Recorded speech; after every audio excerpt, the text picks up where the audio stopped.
Hi, I'm Irene Harve. I'm here today with Mr. Robert McCammon. I'm with the Birmingham Public Library, and this is our 10th year of the Alabama Bound.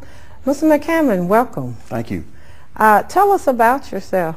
I'm an author. I've done 17 novels. Wow. Born in Birmingham, raised in Birmingham. But I was going to say, I can't believe it's 10 years. 10 years. This has been going on for 10 years. 10 and years. That's a wonderful achievement. Fantastic. It's been successful, I think, every year.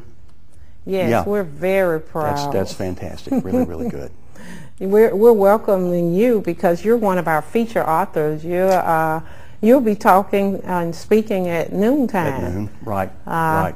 And I'm going to talk about the new book. This is The Queen of Bedlam. I say it's my new book. Actually, I finished a book since then called Mr. Slaughter.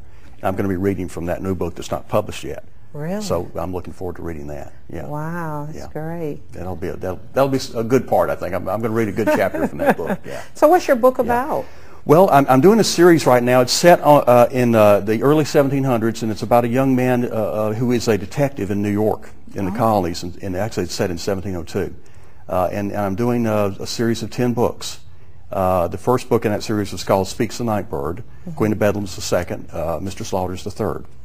So actually, the book I'm working on right now, though, is not in the series. I'm doing a contemporary book now. It's called.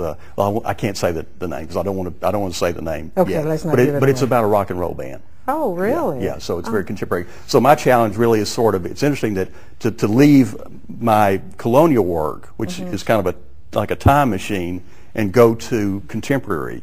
Wow. Work, which is and then the next book I do after that will be back to my colonial. Oh, so you already know what your next book? Yeah. Wow, that's great. Well, I've got everything mapped out. I've got the whole series mapped out. Oh, that's great. What inspired you to write? Well, I always enjoyed writing. When I was in the first grade, I was doing short stories. Wow. And so, I always enjoyed writing, but I thought I'd never, well, if you were a writer, you work for a newspaper. That's what happened.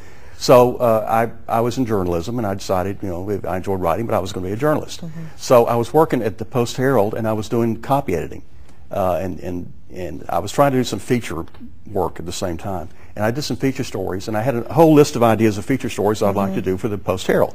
And I presented them to the guy who was the city desk editor at that time, and he said, "As long as I'm sitting in this seat, you will not write for this newspaper." Oh, my. That's exactly right. So I said, well, okay, I'm not going to write for this newspaper. So for a couple of years, I just did headlines, and I edited. But it was always in the back of my mind that if I was going to write, I was going to have to do it on my own.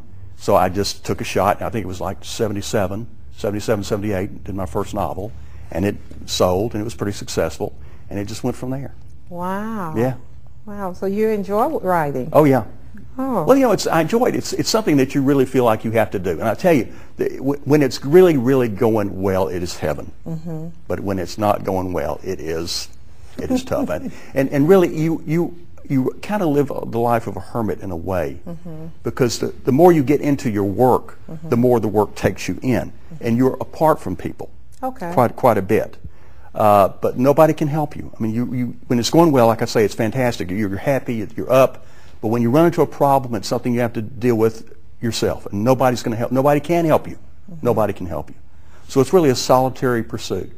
Okay. But it's worth it. I mean, it's worth it. I think it's been worth it. The ups have been worth it. The downs have been worth it. But it's something that it's almost like you have no choice. This is what you're supposed to do. This is what you're here to do. Okay. And hey, that's it. Great. Where do you write? I have an office at home. Oh, okay. It's up in my attic. Okay. And I work at night.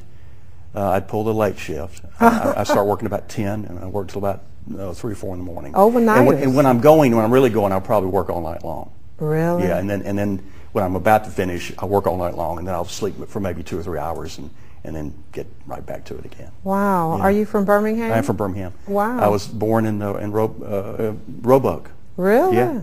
Okay. Went to school in Roebuck, and right here. Well, thank you so much, Mr. McCammon. Thank you so at the much. Birmingham Public Library, we applaud you. We are grateful. And we look forward to seeing you and also hearing you at our noontime feature I'm looking at forward the to it. Alabama Bound.